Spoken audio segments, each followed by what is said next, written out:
in your song. Who you gon' ride with? I've been through it all, I survived it. We'll be having real conversations you can vibe with. You know we lit, if you lit, we lit. Welcome back to the On Switch, where we target the word switch for someone with the intent to change history. And boy, oh boy, do we got somebody in studio today with the intent to change history. Man, he's a great son. He's a great father. He's a extremely good athlete. He's a good man in his community, man. He deals with a lot of the community things with the churches and all the other things like that. That's my man. Got great energy. My man, Showtime Shawn Porter. Man, how you doing? I'm gonna dap you up, man. But I ain't gonna do all the love like I've been here all day talking to you already. Yeah, but no, to the point of your introduction right there, man. I'm here with the King Movement. It's a men's Christian organization, nationwide, soon to be worldwide. Got a couple brothers that just joined from Kenya. And this year's summit, the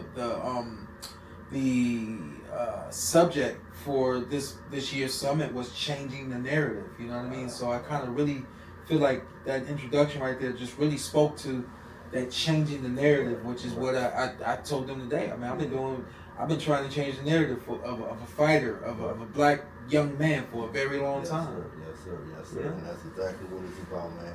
We appreciate you being here today, man. How was your travels, man? Travels, man. I love traveling. I love just, getting out and being around different people and, touching them, using the spirit that God gave me, and, just being a blessing to others. Right. That's definitely amazing, man. The first time I met you, man, it was like I know you for some time. I was like, man, that's a good guy, man. I like his energy, man. He got a good spirit, man. So we're gonna dive right in. When you decided boxing as a career, what were some of the things that was challenging to you for it? I would say right off the bat, letting go of football. I played football my whole life, boxed my whole life, and I loved playing football. The camaraderie of having a team, and boxing was just a part of my life. I started boxing when I was 4.5 years old. Before I even turned 5, I was in the ring sparring. So it was like boxing was more of just like kind of a part of my DNA. It was like. It was in the family. It was what we did. It was just like getting up and going to school. It was like, that's what you do after school. So football on the other side was like, you got the fall season and it goes away and then it comes back. And it was like, you got something to look forward to. Whereas boxing was just always there. No knock on boxing. But I would say that was definitely one of the struggles. You turn professional and where I was fighting in the amateurs at 165, and I thought I was going to be fighting at 160, and my dad said, ain't no way you're going to fight at 160. Those guys too big. We take him to 54. I'm at 54, and some genius looking at my build and my height and told my dad I'll be a great welterweight, and if I can get down there, I'll be a champion. And then my dad looked at the business of boxing and said, well, shoot, welterweights get paid and welterweights get the love, and we gotta go to welterweight. So having to change my my nutrition and my daily intakes and all that kind of stuff was very challenging for a long time as well. So you did all those challenging things as an amateur. I did a lot of the challenging things as an amateur, and as you would expect, become a professional with just the levels, and you gotta rise with the level. You know what I mean? So now that's where I'm blessed. I was able to rise to the levels. We had good people in our corner, like I said, talking to my dad and kind of showing my dad what was best and what works and so on and so forth. And my dad took it and made it his own, like he always does, and here we are. That's what's up. So stripping from boxing, from football, taking away the football for boxing, what age group? I mean, what age was that? I was a senior high school, so I had been 19. I was 19 at that point. And here's the interesting thing: I went to my dad after my senior year of football, and it just wasn't good. Junior year wasn't good. Sophomore year wasn't good. I just, played on some teams that couldn't take me where where I was good enough to be. But just being on those high school teams didn't get me there. And I told my dad that I wanted to turn professional. And he said, I think you should go for the Olympic team. I'm like, nah, I'm ready to go. I'm turn pro. And he was like, I think you can make the team. And I think that we should go for it. Well, what that did was that gave me another 2 years of being an amateur, another 2 years of growing and maturing, and getting even more ready for what was ahead of me. Facing some elite talent. And like I said, man, timing is everything. If I turn pro 2 years ahead of schedule, I have that fight against Timothy Bradley that everybody was starving for a couple of years ago. But I probably don't. I just see that one happen. But I probably don't get the fight with Errol Spence. I may not get the fight with Keith Thurman. You know what I mean? So timing is everything. That was me turning pro in 08 was like Mr. Heyman was just kind of getting out of working with 2 or 3 guys and starting to expand and work with more fighters, you know? So timing is everything. Right.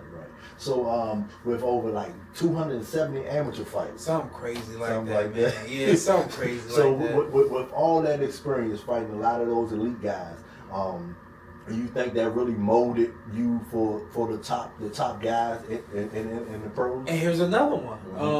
I had an opportunity to box Alexander Usyk, and a lot of people look at us now. You know, you're looking at a heavyweight now, whereas when we fought, it was 165 pounds, 75 kilos.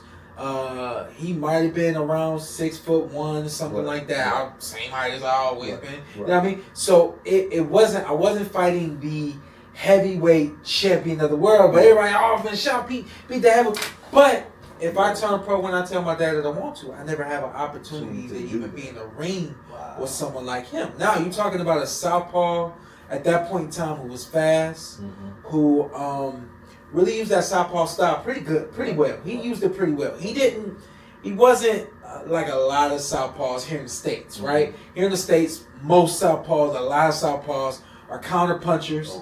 They fight off the back foot. They're not willing to come at you. And it makes for a really tough fight when you're someone like me who's aggressive and that timing thing, right? So we were fighting 4 2-minute rounds back then. Fast paced, you gotta score points, and it didn't allow him to just fight on the back foot and stuff like that. So I mean, an amazing fight that I ended up winning. But then you fast forward years later. Again, if I don't have that fight, you can't fast forward years later and I'll be a retired world champion and there's still new talking points. You know what I mean? Like so my career as a professional, as an amateur has really aged beautifully. It definitely did. You definitely fought a lot of the elite guys, man. At the top levels. We look at a lot of different people's resumes, man. I look at yours, I say, man, A.B. Kell Brook, Errol Spence. I really think like Crawford. In my Danny Garcia. In my my resume, there's really, to me, there's only 2 fighters you can say that really weren't in their prime when I fought them. That's A.B. A.B. had that really, really tough fight against Maidana, Marcos Maidana, right? So I was fighting an Adrian Broner, even though he had some comeback fights. He had been at least a year or 2 past that Marcos Maidana fight. But some fights, some things you go through in the ring, they stay with you. And I think that was one thing with him. It was like some of the things that he went through with Marcos, it stayed with him. I'm glad you hit that point, man. Because just like soldiers, do you think once you've been through with some of those fighters and you've been through those tough times, it's like PTSD, like absolutely, 100%, 100%. Yeah, that's why with boxing you always talk about building a fighter's confidence. If a fighter loses, it's always that comeback fight. Not a lot of fighters, unless you Shawn Porter, get back in the ring with another world champion soon after suffering a loss and things of that nature. So with AB, I think it could have been a little bit of just hurting his ego, and that ego might have been scarred a little bit. I go back and look at some of his fights, even from like 2010. Throwing a lot of punches. Then like after that, he ain't throwing no punch. I'm like, what's going on? And if we really look at that Marcos Maidana fight, outside of the knockdowns, he was really in there fighting. Yeah. He was really in there trying to be himself, trying to be slick, trying to be fast, and all that kind of stuff. With me, we still got a version of what he was in 2010 when he, or when he fought Marcos Maidana. But after me, I think you really see his punch output take a tremendous dive. And it really never rose, There were fights. I remember him having after fight me where a guy was hurt. It was like he still wasn't going after him and stuff like that. Yeah, man, that PTSD thing is real, Yeah, for sure. So you being at a high level football player, you play some of the key positions, man. You play running back. You said the key positions. Yeah, I played. Man, I never left the field. Right, that's the key positions though. That's skill positions. From the kickoff to the kick return, to the punt, to the punt return, to the safety, to coming up and playing cornerback. To I'm the last line of defense, and so I'm not even gonna play a position. I'm gonna follow the ball and be fast enough to actually pull that kind of stuff off. And of course, being a running back, getting that handoff and just instinctively knowing where the hole is gonna be, understanding offense and defense and how it's supposed to move and where to fit in and all that kind of stuff. Yeah, man, the intelligence that I showed in the ring, even though a lot of people missed it because I was such a fast-paced fighter. You see that intelligence in football, but it's fast-paced too. But because you're used to seeing that all the time, you're used to seeing the running back get the ball, hit the hole, make one cut off to the race. You're used to seeing that. My fast-pace in boxing was you don't see that often. So a lot of people missed the intelligence that I brought to the ring. The footwork and the pressure. And being physical in the clinch. That and my dad too. We had certain techniques and things that we did that we just knew this is gonna set them up. This is gonna put them where we need them to be. I had Africa the other day asking me how I turn off the ropes and slide and put my guy on the ropes, and I'm like, man, I don't.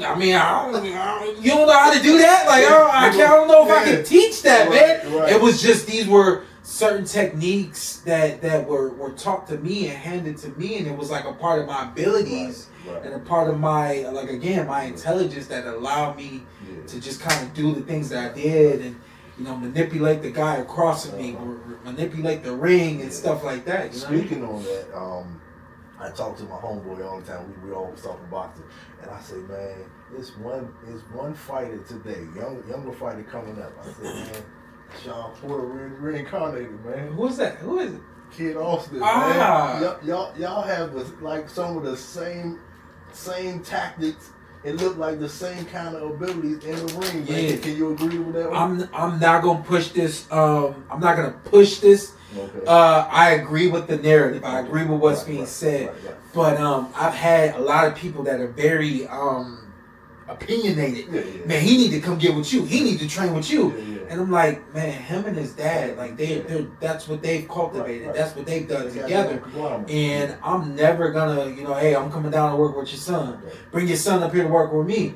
But if they ever call or text or anything, I absolutely do believe that he has a lot of the attributes that I have or had, and I also think that he has a mentality a lot like mine as well. One thing that I possess that a lot of fighters may not either. I don't know. I can't really call it, but I'll just speak for myself. I had the ability to entertain without thinking about it. Right, so I had the right kind of style. I had the right kind of tenacity, I had the right kind of fortitude and intelligence and all that kind of stuff that made watching Shawn Porter fun. Showtime. And it made Showtime was really Showtime when Showtime was in the ring. And I think the same thing for Kid Austin. Kid Austin does not have to go to the ring and think, man, what punch am I going to throw that's going to make the crowd get up? He's going to get in the ring and his everything just oozes. I'm fun to watch. So I look forward to seeing him in the ring. So with talking about some of the guys that you did fight already, out of all the guys, and I probably know the question to this one, answer to this one. Out of all the guys that you fought in your career in pro, what's one of the most trash talking and what's one of the most fun weigh in and things like that that you had with one of the fighters? Oh, funny enough, man. It's clear. Adrian Broner was the talker. Yes, sir. You know, he was the kind of guy that he wanted to get under your skin. He kind of wanted to set the tone before you get in the ring. As y'all can see, it didn't do nothing with me. Didn't budge me. Right. Man, I showed up late when Paulie Malignaggi weighed in. And I was told that Paulie wore something on. He wore some drawers that had like a horse snout or whatever on it. I think that's funny. Right. Paulie, after he and I fought, or not after we fought, but not too long ago, I had him on the Porter Way podcast. Okay. Yes, sir. I had him on the Porter Way podcast, and he was talking about how much fun he had getting in the ring with Adrian Broner, the lead up to the fight, after the fight. He said he missed that fight specifically, and he wished that there were more guys that he had that kind of energy with, because it made promoting the fight fun. Right. And I couldn't disagree with that, man. And I had wished that I was a little bit more, showed a little bit more of my personality at that point in my career. I hadn't yet. By the time Fox took off was when I started saying, you know, like, all right, let's just do me, you know? Yeah. That's what's up. That's what's up. So, also, while you were amateur, I heard that you attended University of Akron. I did not attend the University of Akron. I went to 3 schools. I went to were they all in Ohio? all in one Ohio, Youngstown State, and then I wanted to go D1. Okay. I felt like I was a D1 player. I had D1 mentality, Right. and I was like, man, somebody give me a chance. Okay. I went to Akron University, and also went to Kent State University for visits. Right. Those 2 schools, along with Miami of Ohio.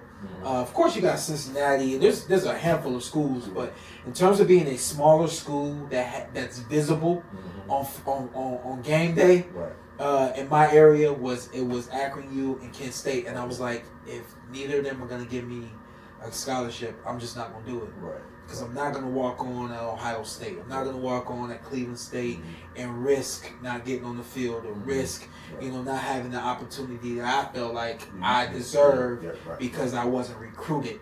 And after that whole process was when I let it go. But my dad did give me one summer. I went and did a whole week. It was a day summer camp. That was it was a journalist camp where I pretty much just like kind of learned all of the nuances of what happens with TV and stuff like that. And I was like 14 at the time, so that was interesting. It was a great, man. I'd always been interested in this, and then going and being able to sit down with other kids that were interested in it, and a gentleman who had been in that arena for so long. It really just, I was getting confirmation, like, hey, you're ready for this. Whenever the time comes, you're gonna be ready for it. Right. So going through that, going to class and going different things like that. How did you balance everything with traveling for tournaments and training daily, and then fighting all these elite boxers in the amateurs? How did you balance all that? Man, my dad was like, we're gonna get the homework you got, we're gonna get the work you got the week of. And what I used to do was I used to try to get all the work done before I would get to the site where we were going to be for the week. That way I didn't have to do anything, during the week of being in the camp, but or being at the tournament. But that was pretty much why we handled it. My dad and my mom, they didn't demand the straight A's. They didn't demand the straight A's and B's. But because I had always been that kind of student, they knew what to expect coming from me. And man, I'm blessed. I was able to retain information. They just wanted you to do your best. I was able to. I got good grades without studying. You go all the way up until high school, and high school was when I had to apply myself a little bit more. And I was like, I'm good. You know, so I went from being an AB student to being a, you know, more of a BC student as a high school kid, but I could have easily, you know, picked up the slack and being an AB student through high school as well. But you know, you kind of live and you learn. And again, the blessing in that is I didn't have to go to college to be a professional athlete, and people look at me and what I do on TV, what I do on radio, my podcast, the Porter Way podcast, and all that kind of stuff. They look at it and they say he's ready for it all. Right. I go to Australia a couple times a year. I've done Tim Tszyu fights over there. He has a brother, Nikita. Right.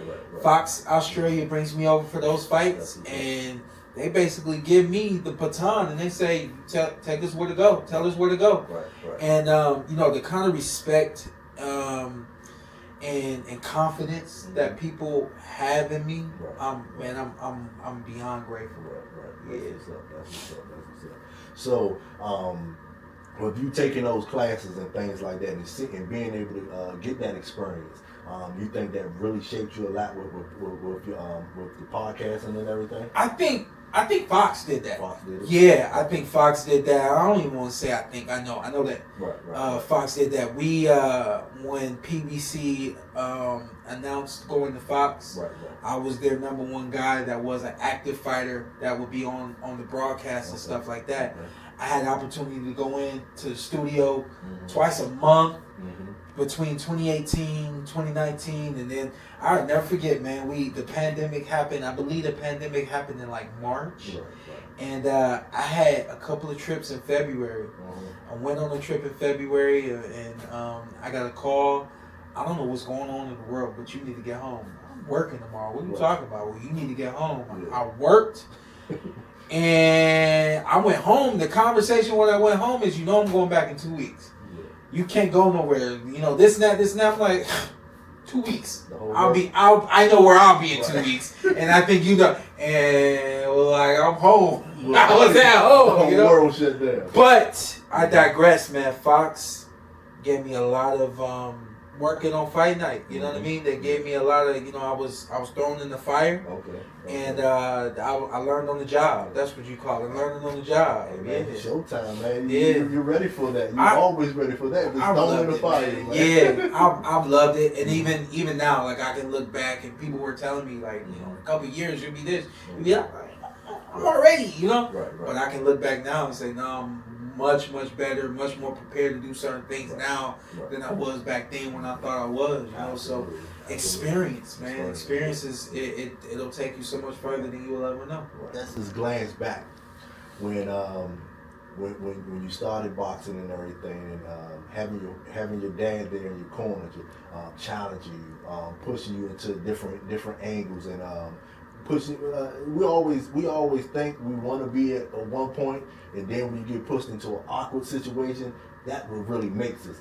Yeah. How do you think that was so much of a great thing for you, having your dad right there in your corner while you're training? I think it was great for me because I got somebody that has not high expectation for me, and I'm not willing to not reach that expectation. You know, the humility, the what you would consider to be, I guess, the fear of disappointment or the fear of the letdown, the fear of what happens if you don't do it the way it's supposed to be done. And everybody knows that my dad is a yeller. My dad is very loud and very strong in everything that he does. And so, you know, when you learn how to keep your mouth shut, do what you're told to do, and when you strive to do it exactly how it's expected to be done, you look up and the man is not in my life as much as he used to be, but I'm still executing things the way that expectation was handed to me at such a young age. You Planted the seed.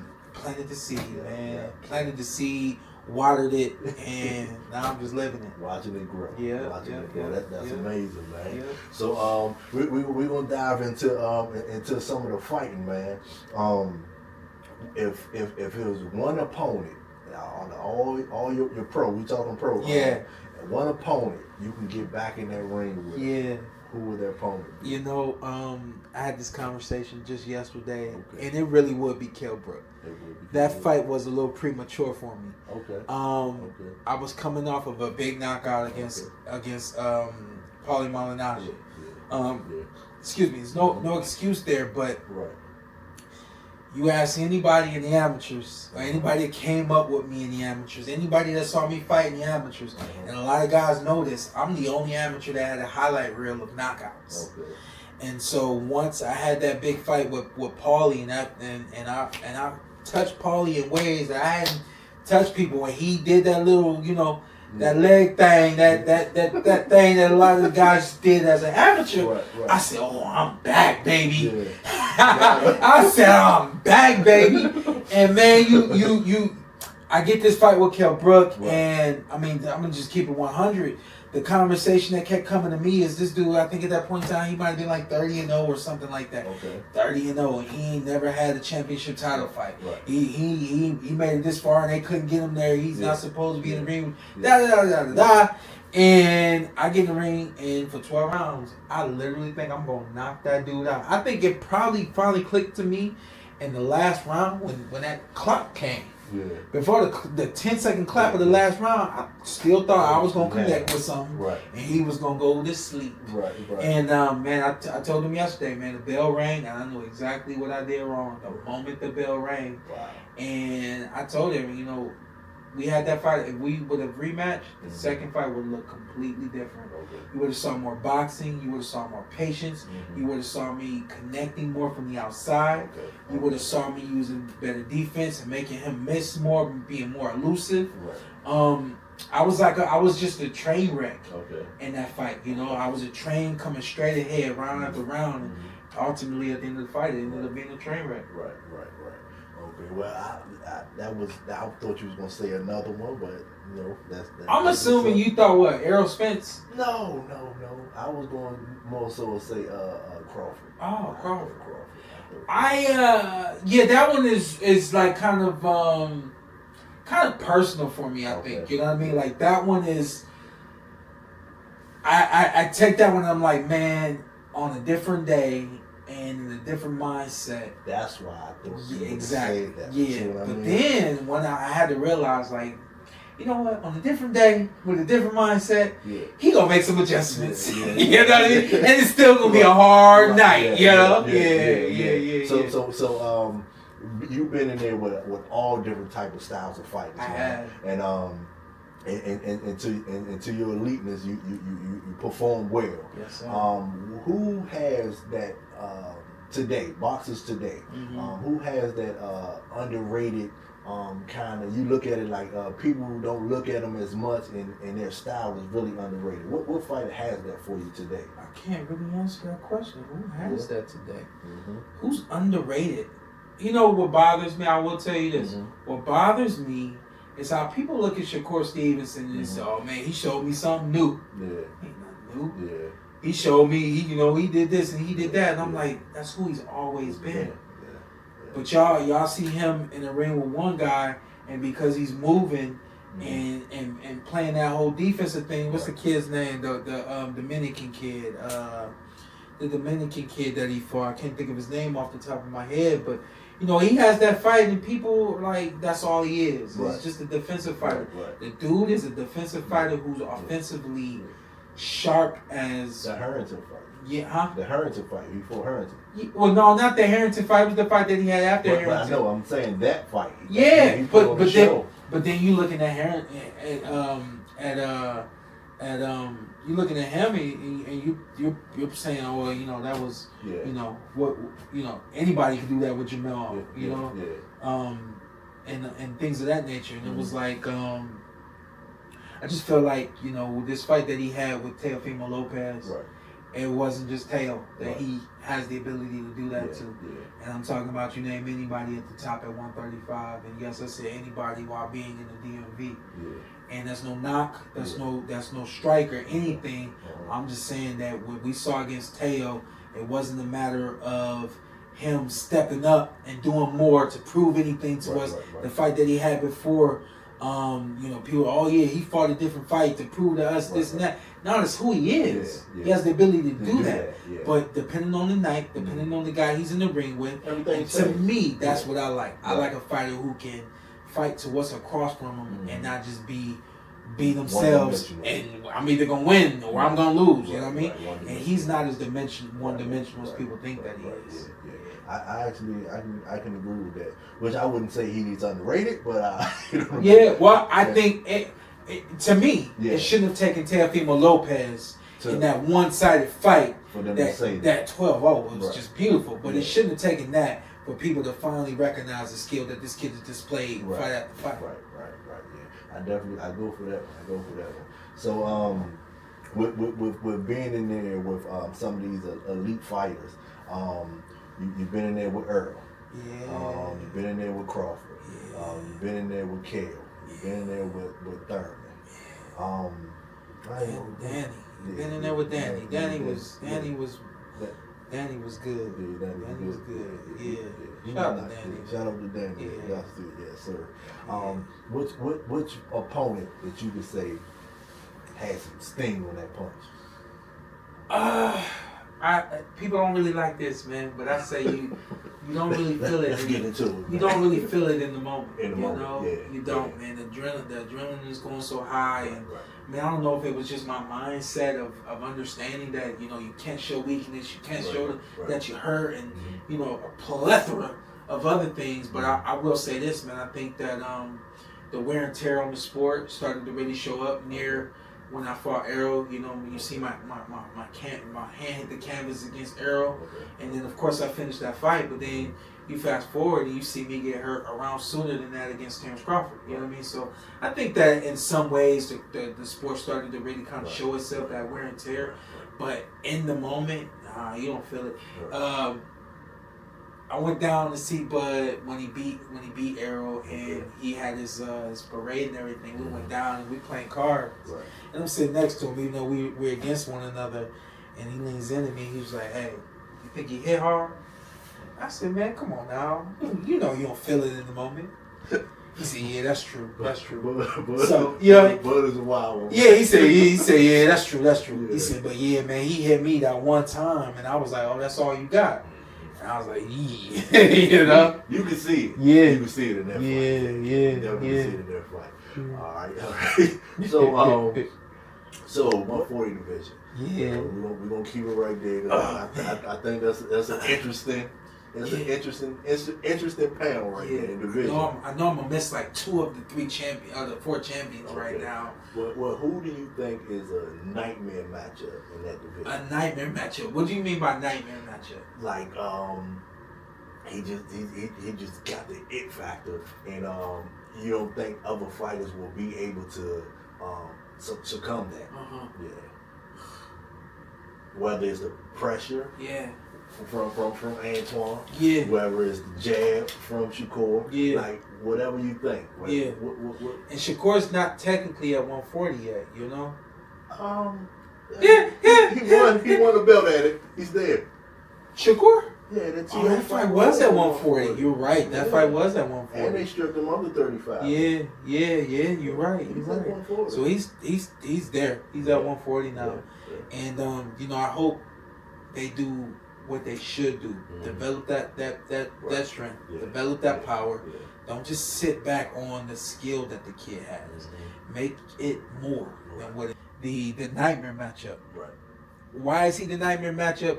Because his ability to dictate the pace of a fight, dictate the space of the fight, that's a nightmare. That truly is. You know what I mean? So, like, you got Gary Russell on my podcast saying that, he thinks his brother is the top dog at 140. I can't knock it, but I do know that from experience, I know that when you're looking across the ring from something, you're saying, man, that's a slow work rate.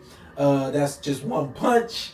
Once you get past that one punch, there's only one other punch. You can do all the math you want to do, but that speed on fight night, that sting on fight night, and sometimes it ain't even them hitting you.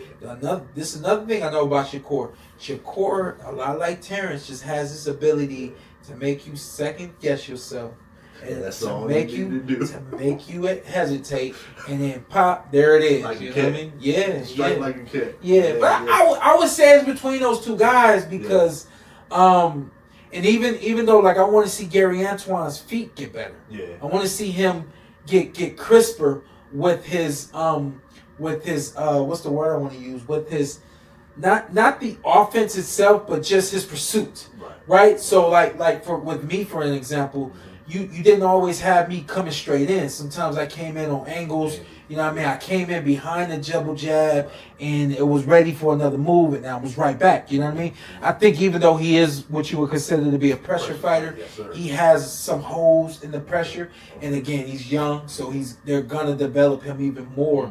But I think that there's enough holes in his game that he's a hard fight, but he's not the nightmare. You know what I mean? He's not the nightmare yet. Yeah. I mean, it ain't just about those two. You got a lot of guys up there. Oh yeah. I mean, you got my man Keyshawn there too. Yeah. Oh man, I forgot Keyshawn is there at 140 now. Yeah. Everybody kicked my the door. Man saying he want to go to 47 and take on Devin. They kicked the door down in one night. Yeah. He said one night. He said everybody went from peace out 135. We here. Yeah. Like in one night, man. Yeah. So what? I mean, that's. Then you got Africa. Yeah. Yep. That 140. Speed, the movement. You know, New York guys. The New York guys are really locked in. You know, you can't break them down mentally, but they show up locked in. You know, so that 140 I think is the thickest division in boxing. I think it has the potential to be the best division in boxing, but again, something that I hate about boxing, like you got to get out of the norm. Yeah. Get out of the normancies. Get out of the historic, 147 is where it's at, and until they make it to 147, it's only so much we're going to look at them. Where the competition is at, like, you got to go there. 154 right now is hot, but because it's not 160, because it's not 147, we're not giving it the kind of shine it deserves. That don't make sense. 154 is dangerous, man. 154 is dangerous. Yeah. I shout out to my man Boots, man. I much respect for Boots, man. I think he can control the narrative in that one. Yeah. Man, Fundors that's dangerous. Fundors. We gotta get that face again. I don't even know how I that is dangerous. I have done so much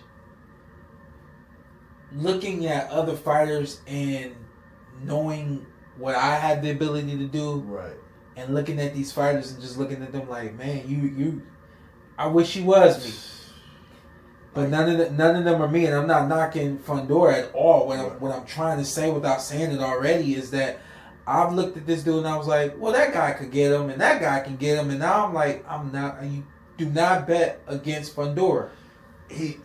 Don't bet against Fundora. No punches coming down. He can fight inside. Yeah. He can use the jet. That's the dangerous. And the kid that got him with that hook, I can't think of it. I got his face behind his name on the top of my head. But he was getting beat down. Let's get a rematch and see what that rematch looks like. He was getting beat down. Yeah, because of, as we were talking about PTSD earlier. That kind of punch is something that's supposed to have a long-term effect on a fighter like Fundora. Fundora got up and look at what he got in his corner. He got a dad in his corner. They have an expectation.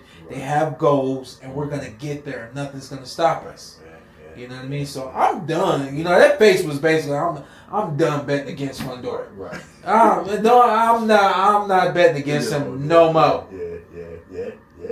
Not that I have betted. Right. Right. That's one of those things. So, with all the fighters that you've been in there with, and the toughness, the tenacity that a lot of them had, just like you did, what is one of those fighters, if you can go back in football and have one of those football guys, have one of them on your team, what guy have him on my team? On your team.